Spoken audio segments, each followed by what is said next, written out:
We're in this book now. It's called Popular Account of the Ancient Egyptian by Sir J. Gardner Wilkinson. This is volume 1.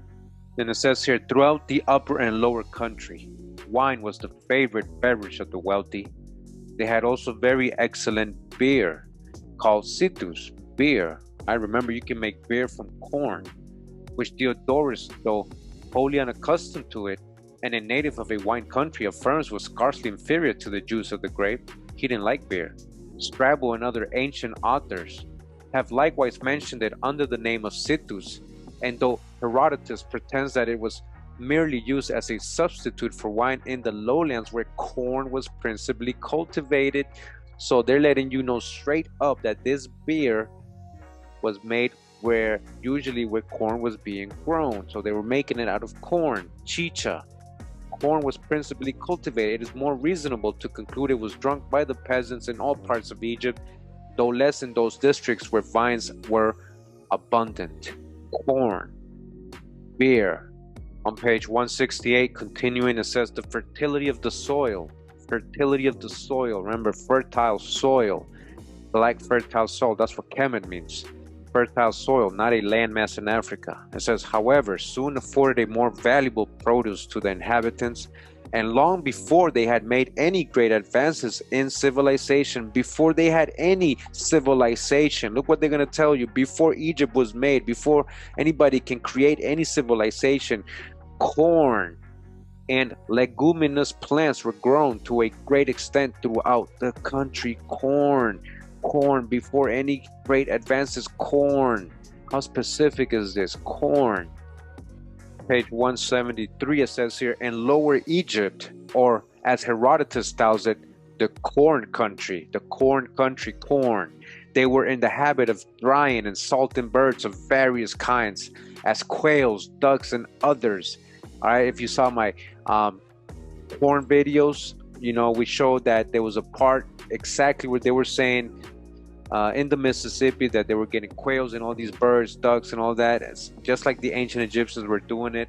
It was abundant, just like they say the Nile was abundant with these animals back in the ancient times, and it isn't even now, but it was more back then supposedly. All right, so again, the corn country, Lower Egypt, the corn country, and fish were prepared by them in the same manner, both in Upper and Lower Egypt. We're on page 200. Now this is very interesting because, you know, I did those videos on the ancient sports of America and how we invented and created balls. So it says here the balls were made of leather or skin. Really, where did they get the idea of making balls out of leather? Sewed with string crosswise in the same manner as our own, and stuffed with bran or husk of corn. Stuffed with corn, husk of corn. That's very specific. Husk of corn, and those which have been found at Thebes are about 3 inches in diameter. All right, in Thebes, in Palenque, and Mesoamerica. What you talking about? Husk of corn. This is page 231, and it says here, horses and asses were abundant, and the latter were employed as beasts of burden. Horses were abundant. Again, you just saw my recent horses origin video here in America. Horses are from America. They were already here when the Europeans got here. They lied to us about that. Again, horses were abundant. They're saying here, I wonder what they're talking about. Horses were abundant, and the latter were employed as beasts of burden for treating out corn. For treating out corn, you needed an animal, right? You don't do that when you spread wheat. Wheat is just spread with the hand. But when you want to plant corn and all that, you need an animal, one of those things to dig the dirt and get it out good. You needed animals to do that. So they are talking about corn, and this is supposed to be in ancient Egypt, right? Whereas they're talking about tamari,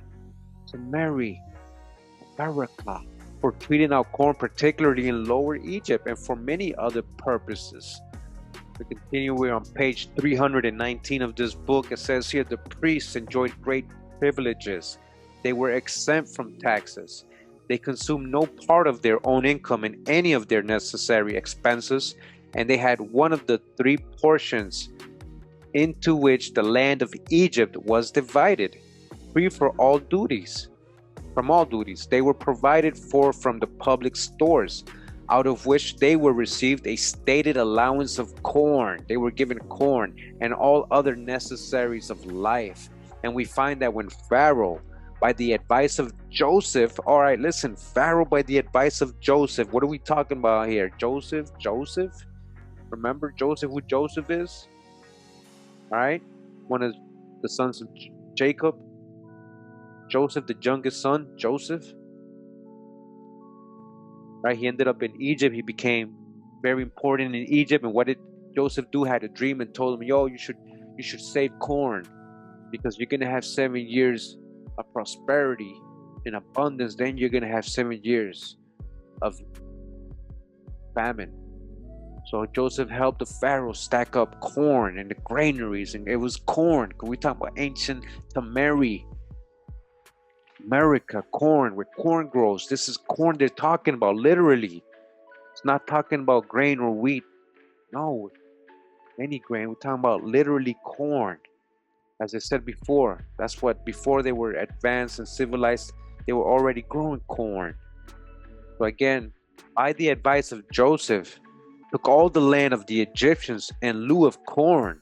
The priests were not obliged to make the same sacrifice of their landed property, nor was the tax of the fifth part of the produce entailed upon it as on that of other people. So they're letting you know a little bit of the luxury of how the priests lived in ancient Egypt.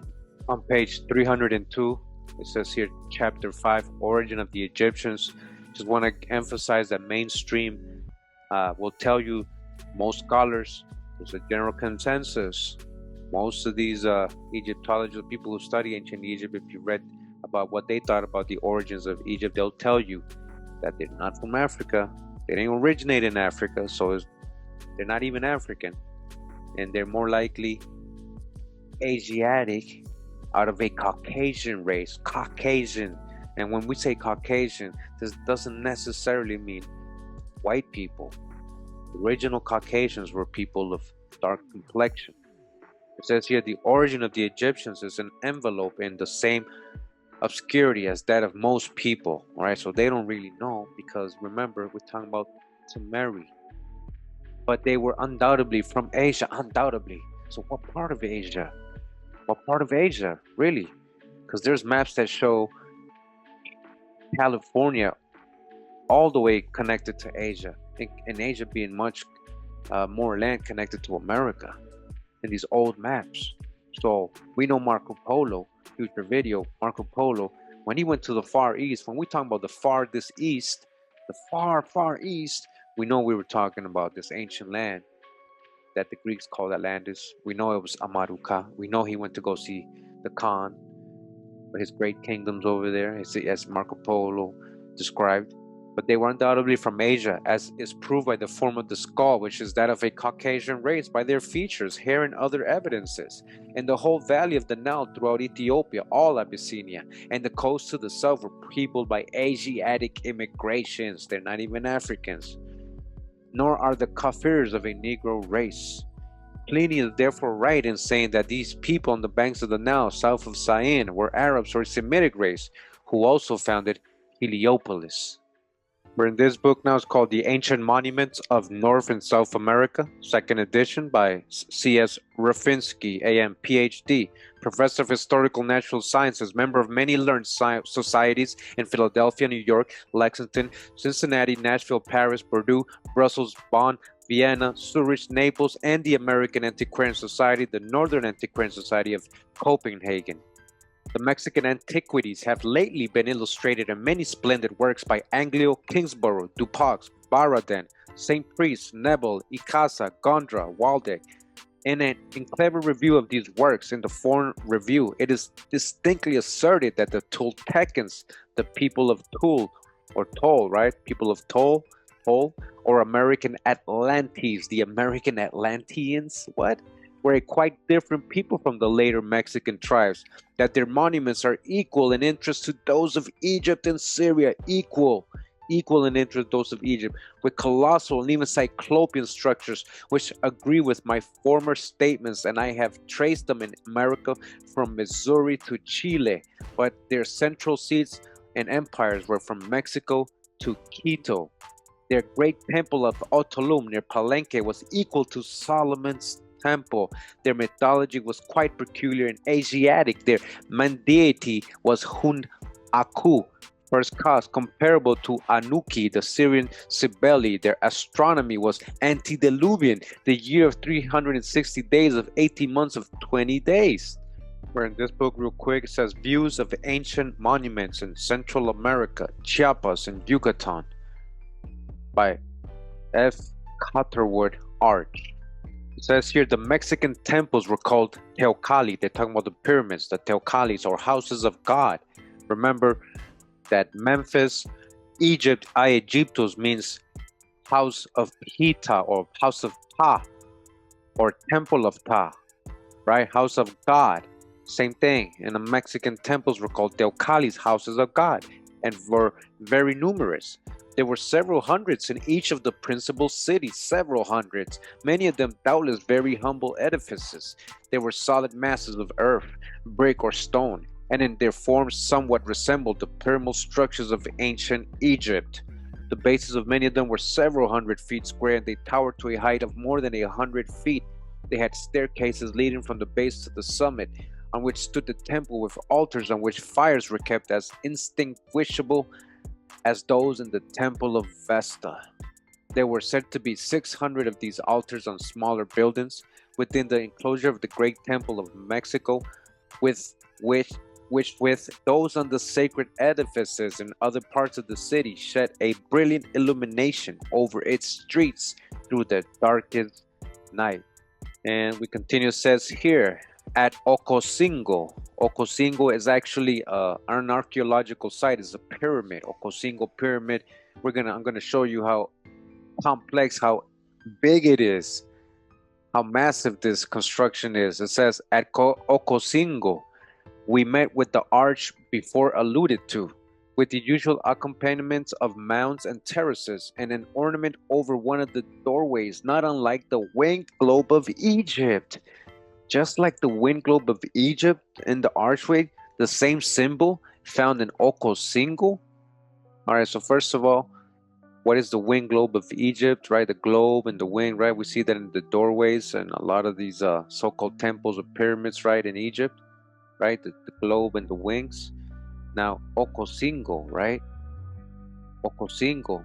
Let me show you how complex this is, all right? Hold up, all right? This is Ocosingo right here. Ocosingo, this whole thing is one structure, one big pyramid. Let me show you. Right, Ocosingo. It's very big.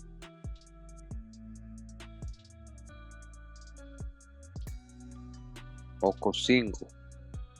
That's probably one of their ball courts and ceremonial places. Yeah, Ocosingo is huge. I'm gonna get like a diagram for you guys. All right, that here's another one. Ocosingo is huge. It's one big complex. So he's saying they found a globe, a winged globe in one of the archways, just like in ancient Egypt, in this site right here that we never heard of. How big it is. Look at that. That's one big monument right here, all the way from the bottom. Probably, I think actually from this over here, all of it stone, brick, all the way to the top. It doesn't start right here. This whole thing is together. That's just one complex. Aside from it, up in front of it is other buildings. All right, here's a good one. It says picture of Tonina Mayan ruins and archaeological site right here. Ocosingo pyramid. You see the whole thing, this whole thing, even in the bottom, it's all brick, it's all stone, masonry, all the way to the top. It's very complex, right? Ocosingo, very complex. See, from the top probably, you can see all that. Look at this place, beautiful, right? Ocosingo, where they found a winged globe, an Egyptian winged globe. So here's some of the what's found on the walls, some of the art. Yeah, you know, it's pretty big, it's pretty massive, you know. Doesn't compare to things in Africa. There's some of the parts and you know, some of the parts, and look at all these different rooms and stuff. Another view of it right here. It's massive. All right, so we're in this book. It's called Researches Concerning the Institutions and Monuments of the Ancient Inhabitants of America, with descriptions and views of some of the most striking scenes in the Cordilleras, written in French by Alexander the Humboldt, a very famous historian, archaeologist, a lot of historical societies back in his time. This book was written in 1814 by Alexander Humboldt. Page 383 of this book, and it's talking about an analogy, a similarity between some of the religious practices of the Egyptians and the so-called Mexicans. It says here, this secular festival, this apprehension of seeing the fifth sun extinguished at the epoch of the winter solstice, seems to present a new instance of analogy, between the Mexicans and in the inhabitants of Egypt, meaning there's other instances. There's a lot of analogies, he's saying. Achilles Tatius, in his commentary on Aratus, has preserved the following account, which Scaliger thinks is borrowed from the Octaterities of Eudoxus, when the Egyptians saw the sun descend from the crab towards Capricorn, and the days gradually diminished, they were accustomed to sorrow from the apprehension that the sun was to abandon them entirely. This epoch coincided with the festival of Isis. But when the orb began to reappear and the duration of the days grew longer, they robed themselves in white garments and crowned themselves with flowers. On reading this passage of Achilles Tatius, we think we peruse what Gomara and Torquemada relate respecting the festival of the Mexican Jubilee. In the same manner, in the work of Sextus Empiricus against the astrologers, we find as it were the description of the symbolical figure which we have engraved in plate 15 from the manuscript preserved at Belletri. They're saying they have the exact same symbolism and ritual practice, ceremonial practice here in Mexico. All right, they even have the codes in plate 15 showing it. In every nation on earth, superstitious ideas assume the same form at the rise and fall of civilization. And it is on account of this analogy that it is difficult to distinguish what has been communicated from country to country and what man has drawn from an interior source. All right, so very great point there, Alexander Humboldt. He's saying, you know, who can say what has been passed on by word or orally? Like if an Egyptian came over here and taught them this, or the Mexicans went over there and taught them that, you know, who can say if this was past or this was something that they had originally that nobody taught them? So Egyptians didn't teach the Mexicans this is a Mexican thing. So what is the original? What if, you know, like what we're saying over there's just a duplicate? That's why it's the same. That's why there's an analogy, because it's just a duplicate. It's a hijacked so-called Egypt over there. To throw more light on the researches which formed the object of my memoir on the Mexican calendar.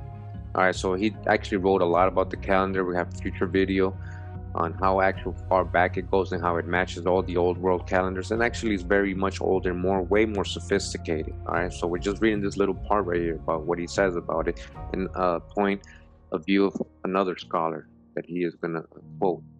Right, it says here again, I shall here insert the very judicious observations that have been communicated to me by Mr. Jomard. The name of this distinguished gentleman is well known to those who study the Antiquities of Egypt, all right? I here insert an extract of a letter which he has lately addressed to me. And he says, I have also recognized in your memoir on the division of time among the Mexican nations, compared with those of Asia, some very striking analogies between the Toltec calendar and institutions observed on the banks of the Nile, all right? Another similarity. Among these analogies, there is one which is worthy of attention. It is the use of the vague year of 365 days, composed of equal months, and of 5 complementary days, equally employed at Thebes and Mexico. Thebes and Mexico, same. A distance of 3,000 leagues. All right, that's how far apart they are, yet they have the same exact calendar, right? As to the Mexicans, it would be superfluous to examine how they attained this knowledge. Such a problem would not be soon resolved. How do the Mexicans know about this 365 days? Because we are talking about ancient Egypt. They are Sumerian. We're not talking about in generalized. We're just talking about this is the land that would have been called ancient Egypt back in those times, right? Not generalizing not leaving out any other nations that were here too. All right, such a problem would not be soon resolved. They don't know how, why it's the same.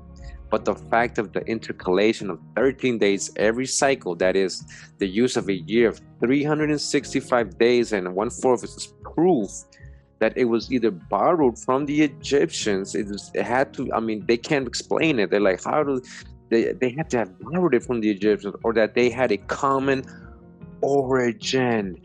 See what he's saying? This is a very scholarly person he's quoting. All right, another scholar's quoting another scholar. This book's from 1814. He's letting you know they had to have either been borrowed by the Egyptians or that they had a common origin. They are these so-called ancient Egyptians. To marry, you have pointed out a fact of more importance in as much as it pertains to the manners of nations, which is the festival of the winter solstice, celebrated equally by the Egyptians and the Aztecs. Same. The former, if we may believe Achilles Tatius, put on mourning on seeing the sun descending toward Capricorn in the decrease of the day, but when the sun returned toward the crab, they clothe themselves in white and decorate themselves with crowns. The custom of the Mexicans, as you have described it, just like the Mexicans, they actually did that. It is no doubt analogous with the Egyptian festival. Same thing. We're talking about the real ancient Sumeri. And now we're in the book, it's called Before Columbus, Links Between the Old World and Ancient America by Cyrus H Gordon. There is an Egyptian novelette that bears on the problem of the talking bearded serpent. In ancient Mexico, Quetzalcoatl is identified with the ruler. In fact, Moctezuma still wore the feathered crown of Quetzalcoatl and was regarded as the plumed serpent incarnate when Cortez came. This sort of imagery is not uncommon. In Egypt, the pharaoh was the falcon god, all right, a bird with feathers, right? Horus incarnate. Any Egyptian seeing the falcon in art knew when it represented the pharaoh.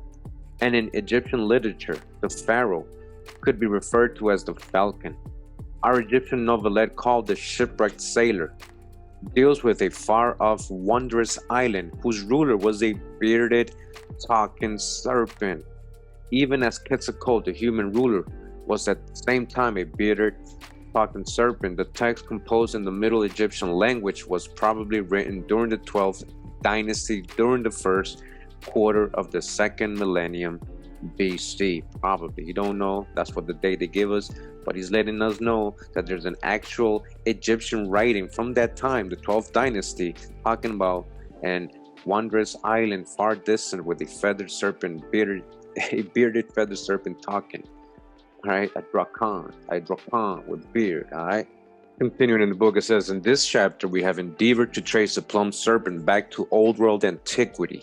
The plumed serpent, really?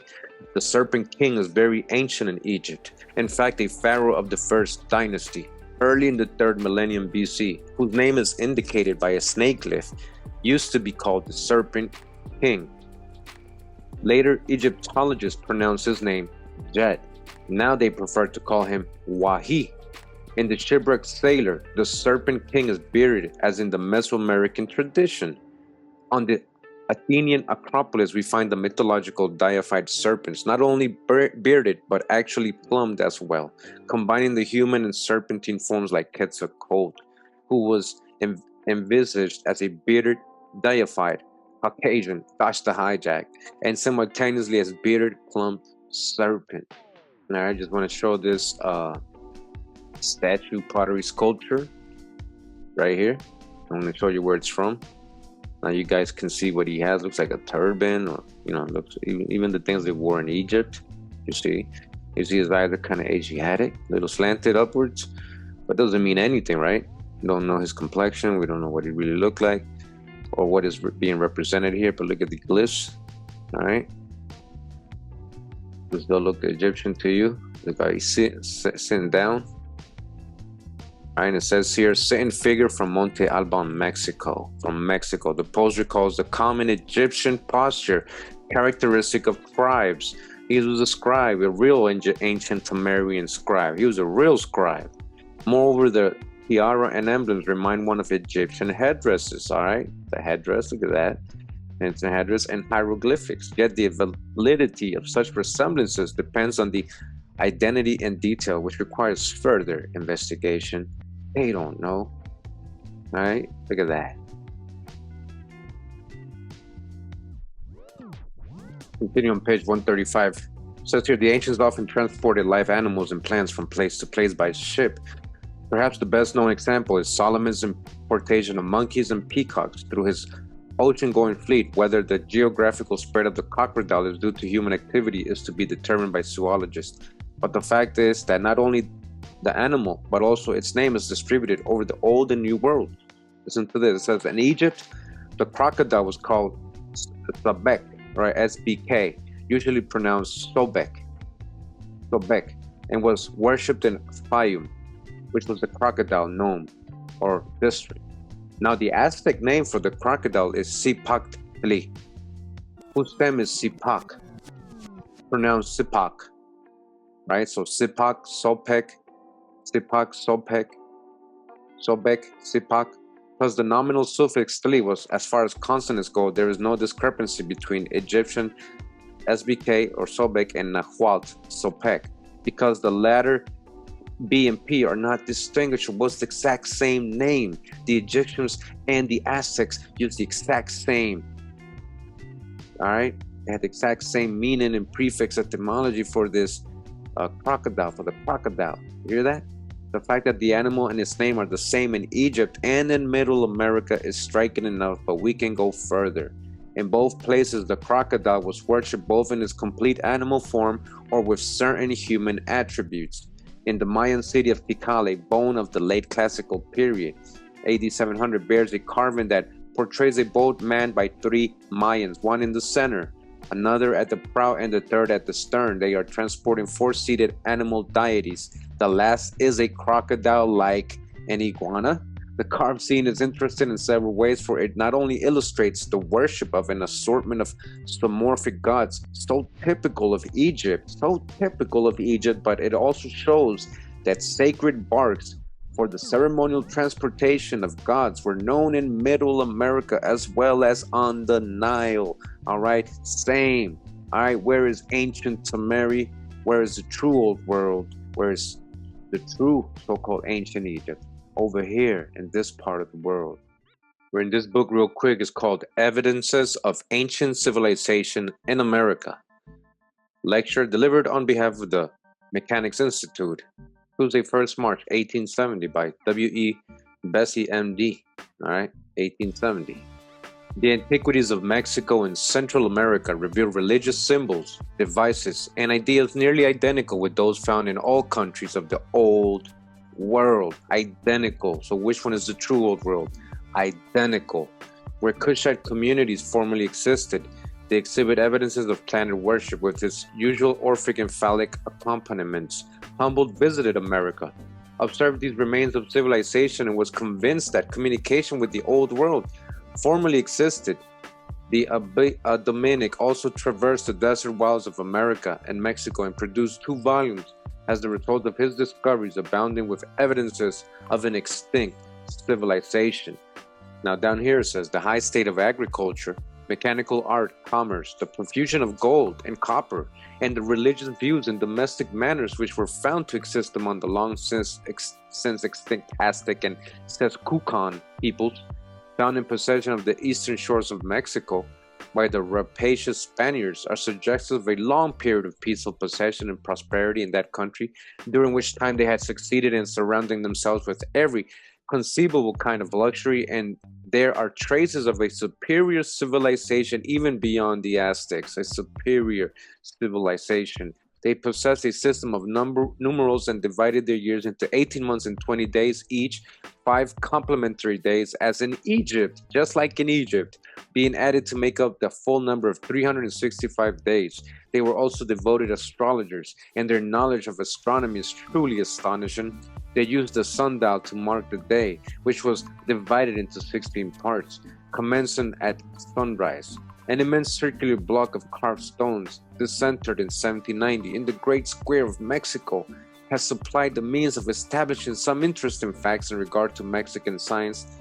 This colossal fragment on which the calendar is engraved shows that they had the means of settling the hours of the day with precision,